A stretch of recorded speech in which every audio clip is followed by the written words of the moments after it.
Welcome to the Church Safety and Security broadcast with the Church Safety Guys. Brought to you by 𝗃𝗏Radiocenter.com, a Motorola value-added reseller. The Church Safety Guys is a nonprofit organization dedicated to equipping the vigilant, those men and women who stand watch, keeping our houses of worship and places of faith safe. We believe church safety and security must be a ministry first, and have engaged servant leaders who continually strive for excellence and teams of motivated volunteers that are always training. Join us for the next hour as the Church Safety Guys unpack safety, security, leadership, and ministry operations with your hosts, Dr. 𝗵𝗵𝗂𝗖𝗵𝗂 and Mike Scully.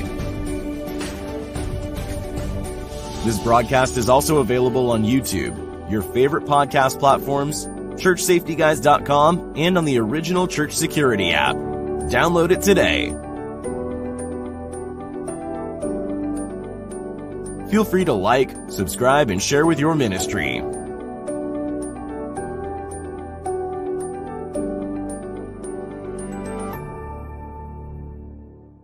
Active with and saying, you know what, I'm doing this all the time regardless. And honestly, as you do that and as you do it more, it should become more of a second nature to the point of impacting in a positive way, impacting your ministry at church. Because from that standpoint, if you're always using this tool and then you're placed in a situation where you have to try and calm someone down or de-escalate a situation at church, then it should be more smooth for you to just take a breath and step in and say, okay. And that's part of being empathetic, is understanding where that person's coming from, to be able to adjust and to seek a solution that benefits all parties or is beneficial to everybody. So you could have got yourself that much more jacked up driving there. 15 minutes, sure. You could have been simmering. And unfortunately, I do have a couple videos on my YouTube channel where I make I do some commentary on some incidences that I find either on YouTube or in the news. And a lot of people get themselves so worked up and they take it so personally, and they're offended, they're impatient, they're frustrated, and they take it out on these young teenagers who haven't developed people skills of their own.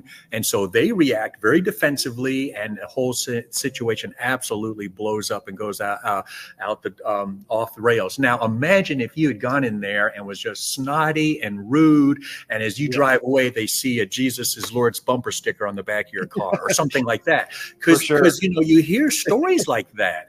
Are you ministry minded? Are you empathetic and compassionate? Do you remember what it was like to be a teenager on your first job, learning how to do all this stuff and develop these people skills?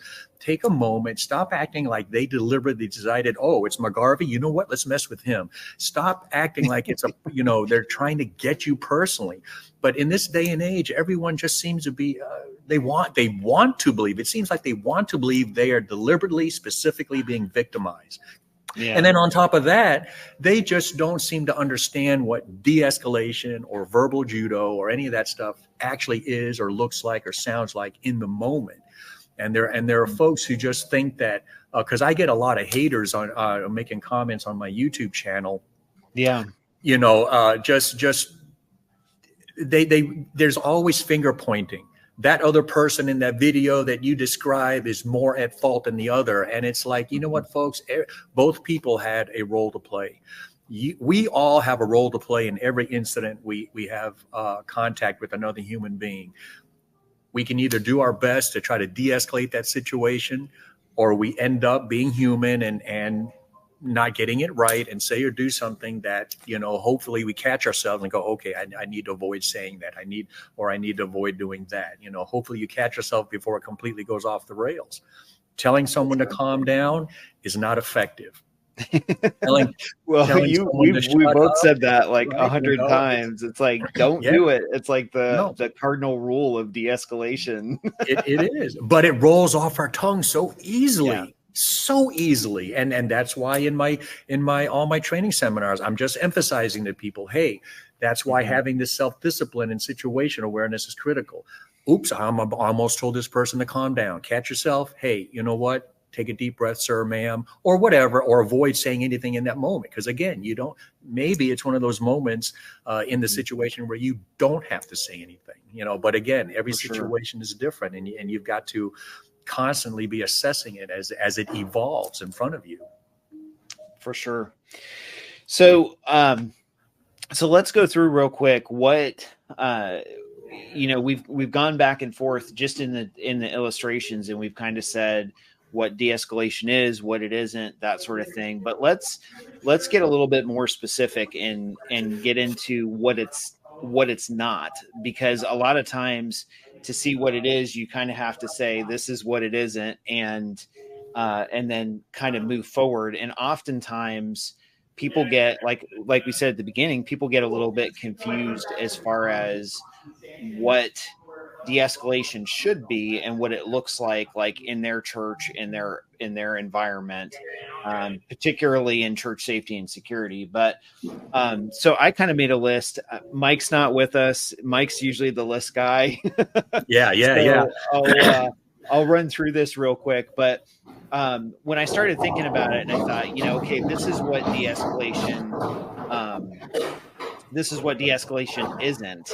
It's not a cure-all. It's not an instant fix. It doesn't work the same every time. That was a big one. And it's not a one-step black and white process. And oftentimes, you know, the last two, we, in our minds, information is usually right or wrong, black or white, you know, and how we process it based on our experience, our culture, our bias, you know, everything that is the fabric of us making a decision. It comes across as, well, it's got to be this way or that way. And when we're talking about church safety specifically, it's not. Like, every situation that you deal with is a fluid, changing, moving, dynamic situation that fluctuates. And so when you're taking something that you think is a cure-all, instant fix, works the same every time, application process, and you apply that to something that isn't, it's a every situation's different. Every situation is gray, not black and white. It's very challenging for you to stay in character and solve that problem and fix that, because you're not being fluid with the situation. It's kind of like when I used to do firearm classes, oftentimes people would ask me to explain why the law was so confusing in Ohio when it came to firearms. And one of the things I said to them is, because you're trying to evaluate the law, but you're taking out the intent of the person that this is being applied to. You don't understand that every situation is different, and the intent of the person is different every time. And so for me, oftentimes I would try and separate that and say, look, that's why the law is confusing to you, and that's why it's gray, because it's made so that it can be interpreted based on intent every single time. And that's, you know, I mean, that would be just like you being an officer, or when I worked for the sheriff's office. It's like, you understand what that baseline is for the law, but in application, it's how that person is really breaking the law that you apply that. That's exactly right. You know, from that standpoint of de-escalation, we really have to get past the idea that, you know, how I would de-escalate you and how I would connect with you in a situation when you're frustrated is entirely different from how I would connect with someone else. Absolutely. As a matter of fact, that's one thing I absolutely stress. You've got to stay flexible, adapt, improvise, and overcome, and always be adapting to the situation that you're actually dealing with. I recently posted a commentary and a how-to video on YouTube, and a person just recently went on it and blasted me and said, you need to go back and redo this other video I had posted because of this, and this. And I actually responded and said, these are two very separate situations. How that other incident that you want me to redo evolved is what it is. How this situation evolved, the one that I'm pulling some de-escalation lessons and techniques and tips out of, is that you've got to stay flexible. The single biggest reason why I see people mishandle some of the scenarios with my team and I are people who just immediately assume that if A happens, I'm doing B. And they don't actually stay flexible and listen to what my instructor role players are saying. They're not actually really paying attention to how the situation is evolving in that moment. And they end up saying and doing things that we end up having to end the scenario because we can tell it's trending in the wrong direction. And during the critique phase, we're asking them, we're saying, okay, now why did you do what you did? Why did you say what you did? And their response was always, well, I always told myself, or I just know that if A happens, I'm doing B. And I'm like, that's not always going to be the case. And that's specifically why my instructor role players will do things that they do to kind of try to keep people on their toes, you know. And you know, the way, if you came into my scenario station, I would react and respond one way. And then as you leave to go to the next scenario and you whisper to your buddies, hey, when you go hit John's scenario, do this and that, I'm going to switch it up. Right. And just to see if this guy or a girl, you know, stays flexible. And that's one thing. And the reason I do that is try to get people break out of this tunnel vision of if A happens, I'm doing B. I teach you the basics, your ACE, your appearance, communication, your engagement. If you can maintain and be flexible with your ACE and apply that all the time, you're more likely than not going to be able to be effective. But if you just go into a scenario with this attitude of almost self-righteous attitude, hey, this is how we're going to do it, chances are good you're going to be trending in the wrong direction. Yeah, for sure. So we kind of went over what it's not. So what it is, let's talk about that. And I kind of narrowed it down to three points to remind myself. But what it is, it's a flexible tool. That's one of the things, right? Number two is it's a stepping stool it's a stepping stool for what needs to happen and what needs to be done. So in other words, and we've talked about it before, oftentimes because you're being fluid in that situation and trying to be flexible, you have to also be in tune and in touch with the emotion in that situation to be able to say, you know what, maybe I'm not the right person at this right moment to be in this conversation. Like, I've exhausted my resources enough to the point where I probably need to step back. And maybe I need to tag team somebody else in or bring somebody else in that maybe can connect with this person better. And it's okay to do that. It's okay to say, you know what? Okay, hang on just a second. Let me see if I can find someone that might be able to help you a little bit better, because maybe I'm not connecting with you on this concern like I should be. And I need to grab somebody and excuse yourself and bring someone else in. But then the third thing, and we've talked about it a couple of times already today, the third thing is silence is golden, right? So you know, so many times we jump in and we're like, I got to say this. And like you just said, I've got to respond and I've got to do this. And that person made me mad, but I still have to respond. And it's like, wait a second, take a breath and just stop talking. Like, pull yourself back. There is so much power in silence. And over the last 2 or 3 weeks of different things that have happened, you know, to me and my family, I've really learned that. Like, you know what? There's so much power in de-escalating when you just step back and stop talking. Yes. Yes.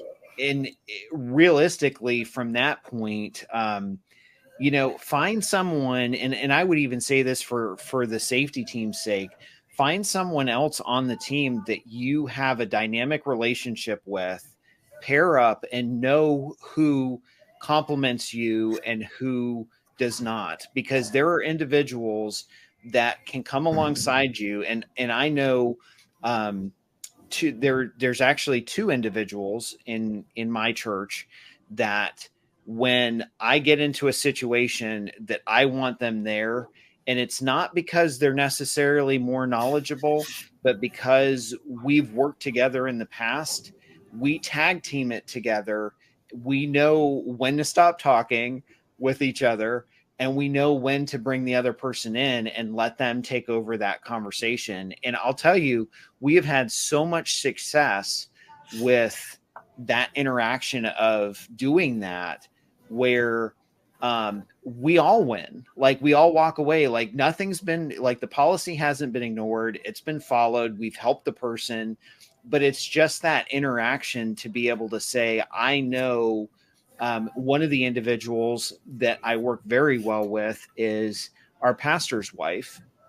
And my pastor and his wife went to our old church, but there were often times where she would be in charge of like some of the security stuff for checking kids in, checking kids out. So if we had a parent that came up and said to me, hey, I want to get this kid. I don't have my ID. I don't have my sticker. How can I get my kid?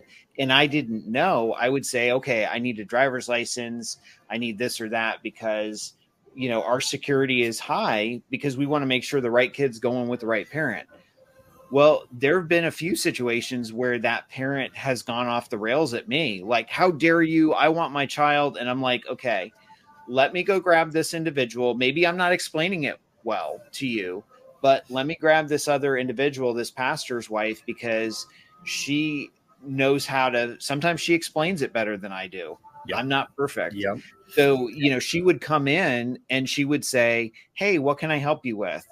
Entirely different personality, entirely different, but 110%, she would always have my back with policies and procedures and know it well enough to be able to say, this is our policy.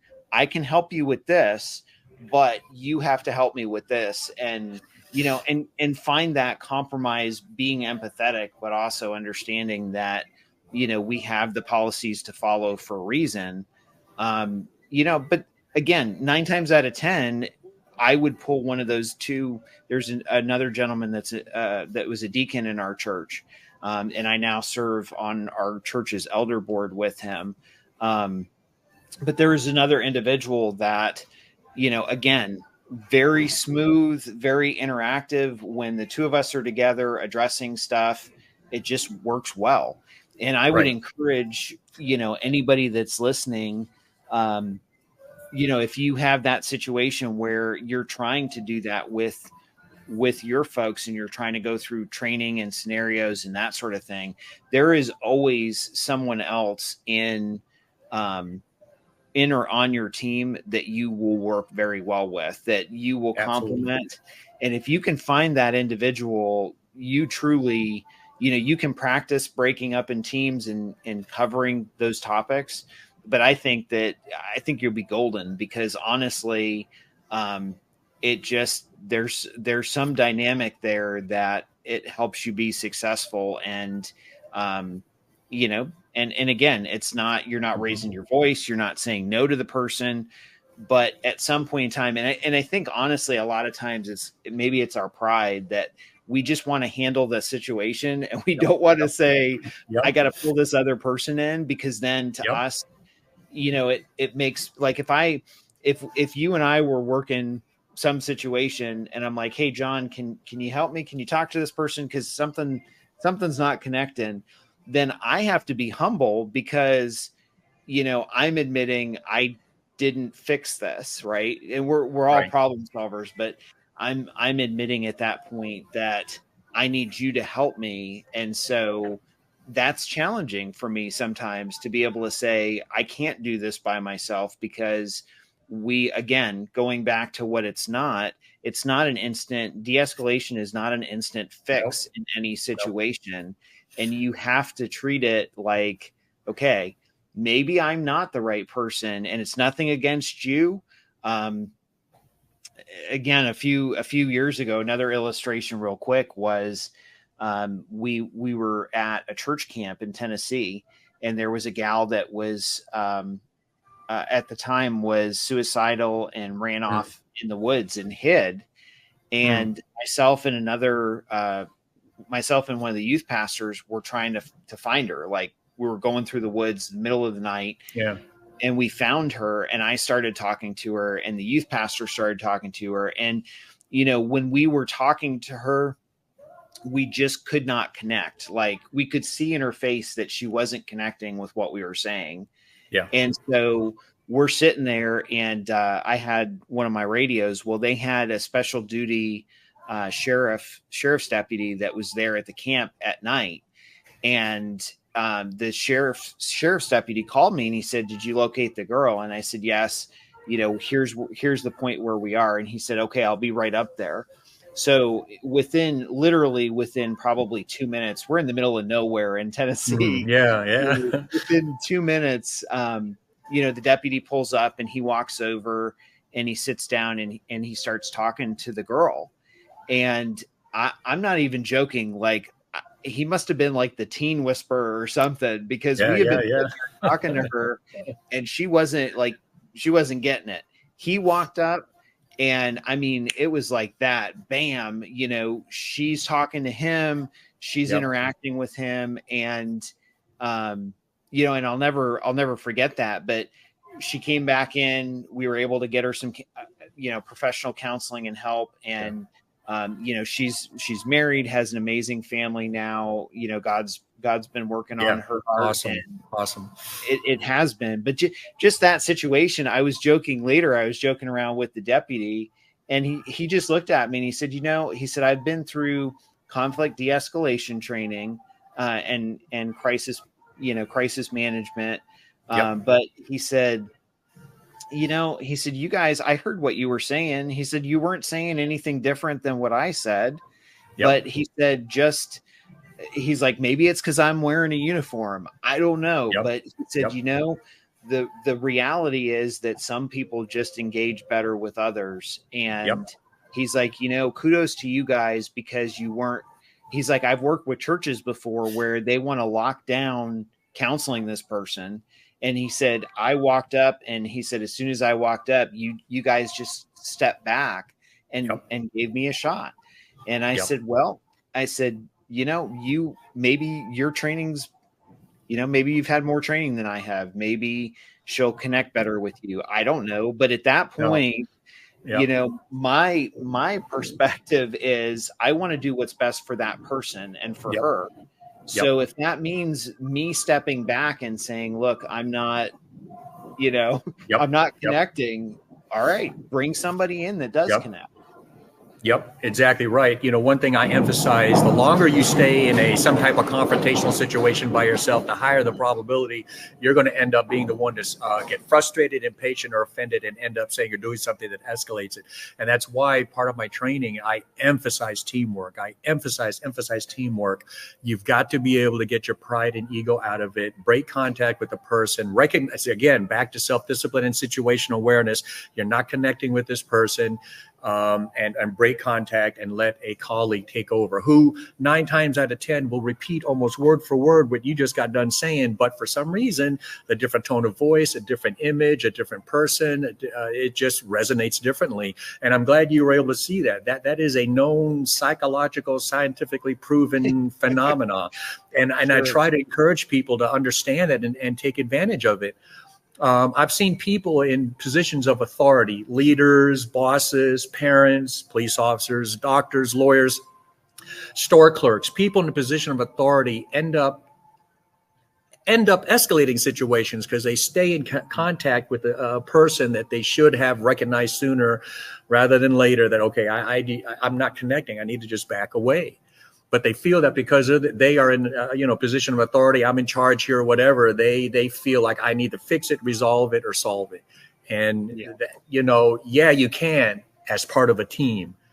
Don't think you are going to be the one to do it. And so I emphasize teamwork. back to de-escalation. What is, I just want to emphasize again, de-escalation is not a magic word, not a magic phrase, not a magic action. There will be times when nothing you say or do will work because maybe the level of anger or agitation or stress the person is under in that moment, or the level of intoxication from alcohol or drugs, or a combination of both, and or cognitive disabilities, challenges, autism, dementia, or whatever, and or they have an agenda. If they intend to have some type of conflict, there's no such thing as de-escalating that. They are looking for a conflict. And so I try to get people to understand there's no magic word or phrase, and anyone who tries to teach you otherwise is faking you out and taking your money. There's no such thing. You have to be flexible. There are basics, which I call your ACE. There are basics that you can fall back on, but you've got to be able to understand, okay, for a given situation, you know, this may have worked. What you're about to say or do may have worked last week with another situation, but it may not work with this situation, with this person right now. And you've got to be able to recognize that and break contact. Now, my definition of de-escalation based on my own life experiences and observation is we're trying to lower that intensity level of their stress, agitation, anger, whatever, lower it so that this potentially volatile situation does not become a critically violent physical altercation. If you go home safe, that's a win. If your colleagues go home safe, that's a win. Even if they walk out of the building yelling and screaming and they kick the garbage can over. Hey, you know what? Again, you're not going to win everyone. You're not going to win everyone. You go home safe, your friends go home safe.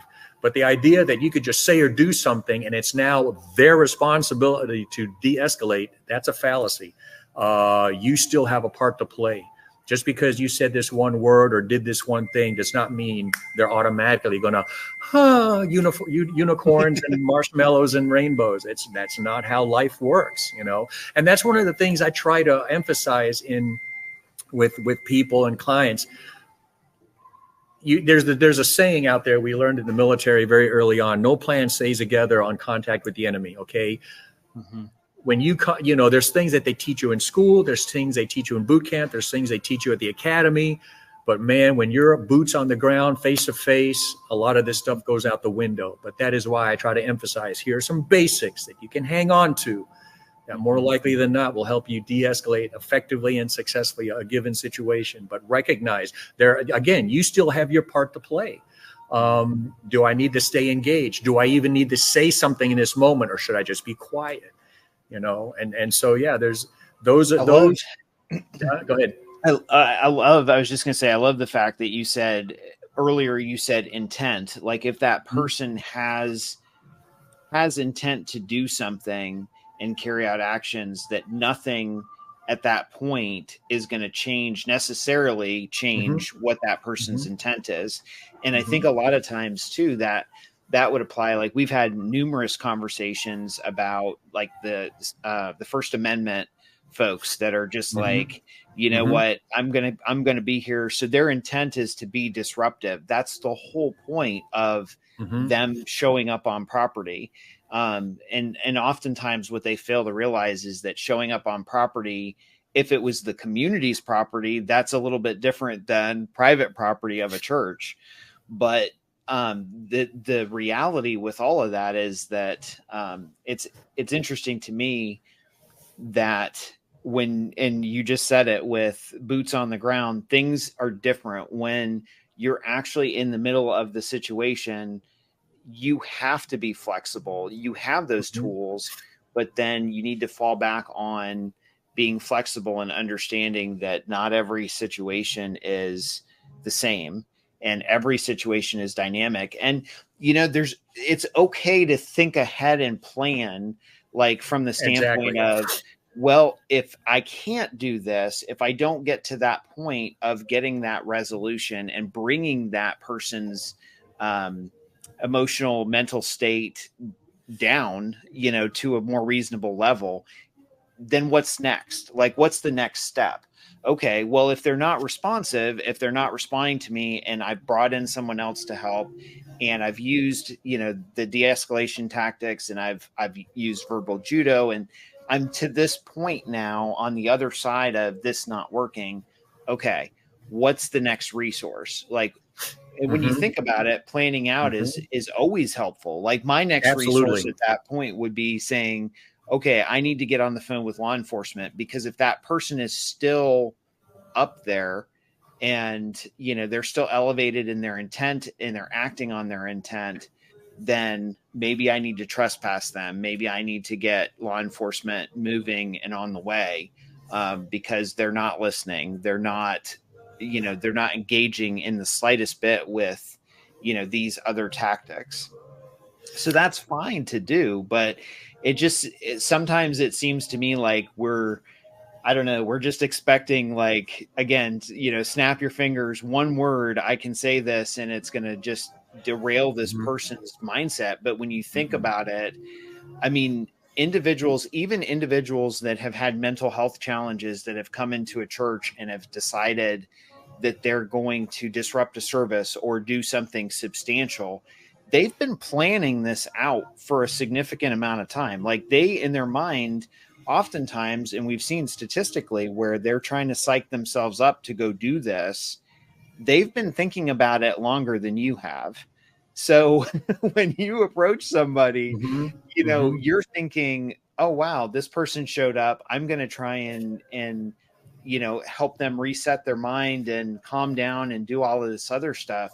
When in reality, they've been building this up in their mind for probably the last several days, getting the courage to do this. You're not going to influence them very significantly in a short period of time.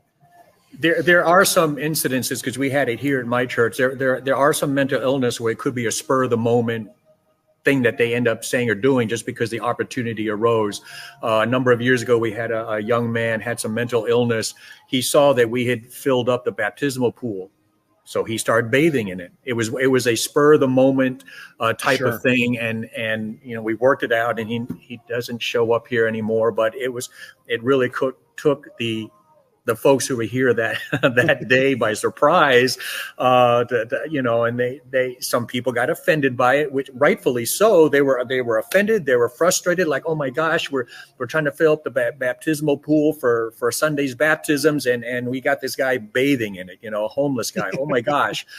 But it was handled well. But you can see where some people kind of got uptight about it.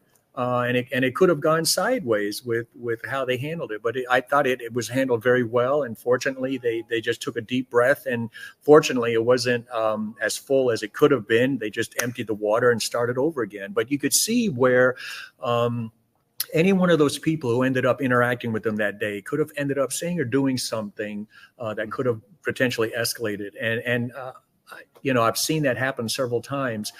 That's why it's so critical that you not only work as a team, but that you have gone through some type of training as a team together. It does you no good to end up interacting with someone and one of your colleagues shows up who doesn't know the same basics you do, and they start running at the mouth, or they say or do something just in sight of the subject you're dealing with that just sets them off. You know, we've got to be able to understand the dynamics of working as a team, and you've got to have that empathy and compassion for another person's psychology in that moment. Is it a mental illness? Because 9 times out of 10, in my humble belief, people who will come to the church who might have a gripe about something just need to vent. I just didn't appreciate the pastor's message last Sunday. Okay, do I really need to argue with that over that? I'm not going to change your mind. You just have a different opinion on the pastor's message. Okay, I'm just going to sit there and let you vent. And then after you come down, okay, you can politely say, okay, I saw that message differently, but okay. You don't have to become argumentative. Well, I can tell you the pastor didn't mean that. And then you start butting heads with this person. You know, you've got to, and again, back to that situation awareness and self-discipline. Do I really need to get into an argument with this person? Do I really need to say something? Do I really need to point out to them how they're wrong or they're looking at it differently? And exactly that, you know, they probably took 2-3 days to come up with the courage. On which hand, I applaud them for having the courage to come forward to express, okay, look, I got to be honest with you. I didn't like the pastor's message last Sunday. You know what? If you just hang on, I'm going to get you a deacon who'll probably be able to sit down and talk to you about it. So now we have a ministry opportunity right here. Instead of becoming all defensive and argumentative about someone's take on the pastor's message or whatever, you know. Well, and certainly sometimes the intent, you know, I don't know. Sometimes the intent is miscommunicated. Sometimes people realize at that point. I mean, you've given an illustration before about someone that came in and was upset at your church about how they felt that their special needs son was treated. And you kind of sat down and you talked with them, and then you connected them with the right people, and they kind of realized that, hey, the church wasn't really intentionally doing what they perceived as, you know, being, you know, singling them out and that sort of thing. So from that example, oftentimes it just takes sitting down with somebody. I mean, I've had situations myself where I hear a message and I'm like, okay, I don't know, like, where are we going with this? Right. Yeah. Where are we going with this? And I mean, I'm probably a little bit different because of my relationship, like directly with our lead pastors and stuff like that. So I'll call them on the phone. I mean, there's a place to obviously to approach somebody, both good and bad, but you know, I'll reach out to them and I'll say, hey, I really had a question about this. I understood and perceived it to be this. Can you explain this? And then I find out, you know what, I was completely off base and misread it, and you know, stuff happened. I was recently, and I think you and I had this discussion, I have recently been reminded that there are people out there who just don't know how to communicate, either by text or email, and a lot can be lost in translation. And you know, when you suddenly meet them or you actually sit down and have a conversation with them, you suddenly realize, oh, the way they came across in written language was not the way they intended, clearly, after talking to them. And I can tell you that a lot of the juvenile stuff that we dealt with when I was a police officer, 9 times out of 10, it was because someone got offended by something someone posted on their social media, and something was lost in translation, or it was just, and it always was some type of stupid misunderstanding. Yes, there were obviously some snipes and stuff like that, but I mean, a lot of the stuff we dealt with was just a misunderstanding, or someone just decided, because you can choose, decided to be offended by someone, and then all of a sudden it just escalated to that point. And so I always encourage people, because I'm guilty of it too, because I'm a human being on this fallen world. Sometimes I will read something someone says, and my initial response is to be hurt, offended, or whatever. And I have to take a moment to take a deep breath and just, okay, I'll giving them the benefit of the doubt. That's probably not what they said or meant. And I may or may not respond just to see how they respond in turn.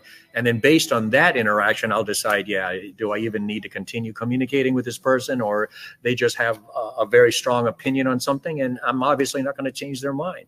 And, you know, I just let it go. But just taking that moment to just slow down, take a deep breath, and just understand that a lot of times it's probably just a misunderstanding that has upset the other person. And they may or may not know how to really articulate that effectively, especially in the moment when they're stressed and agitated. For sure. Was there anything anything else that you would like to add? We're kind of, at the moment, we're kind of running out of time, and I appreciate your time for sure. But let me in closing, let me just reiterate and reemphasize, there's no such thing as a magic word, a magic pill, a magic phrase, or a magic action. Dealing with human beings on this fallen world is very dynamic, and it's very you have to be flexible. You have to adapt to the situation as it evolves before you. Make sure you maintain that self-discipline and self-awareness, because as the situation evolves, you need to be able to evolve with it. Because if you maintain a certain tone of voice or a certain body posture or a certain whatever, you could potentially escalate the situation when you're not realizing you should be toning it down or breaking contact or whatever. There will be times when nothing you say or do is going to work. Again, level of anger in that moment, which is another reason why you should just be quiet and let them vent. Cognitive disabilities, challenges, maybe intoxicated with drugs, alcohol, or both, or if they have an intent. again, situations like that can be an added challenge. However, from experience, I'm telling you, it can be done, but you have your part to play in it. And just don't think that you could just say this one thing or do this one thing that would just, again, magically marshmallows and unicorns and rainbows. It's not going to be like that, you know. And there will be times when people don't like you. That's the other thing. Yeah. There may be, you know, you've got to understand you're not going to connect with this person if for some reason they don't like you. You're wearing a Miami Dolphins sweatshirt. I don't know, but there's going to be something about you that they don't like. Maybe they don't like bald men. You know, you've got to be able to disengage, recognize that you're not connecting, disengage, hand it off to a colleague. For sure. For sure. Well, I definitely appreciate your time in going through that. And as always, you're welcome to reach out to us through our website, which is churchsafetyguys.com. If we can be of any service to you or your ministry. And then you're welcome to, if you have any de-escalation questions, or maybe you'd like to bring John and his team in for training to help train your team. Very dynamic lecture presentation and also scenarios, which I've gotten a chance to see before, and they're pretty cool. I love your team. They're good folks and they do a great job. So, Thanks you. But what's your website for our listeners? Yeah, 𝗫𝗏-response.com. I've got such an internet footprint now. If you just type in gentle response, I'm going to pop up. Sure. And I've got commentary and comments on video on YouTube also. I take situations I see in the news or on other social media platforms and talk about some of the de-escalation lessons we can pull from it. But yeah, gentle response, 𝗫𝗏-response.com. Cool. Sounds good. Well, again, thanks for listening and hanging out with us, and we'll see you next time. Good night, everyone.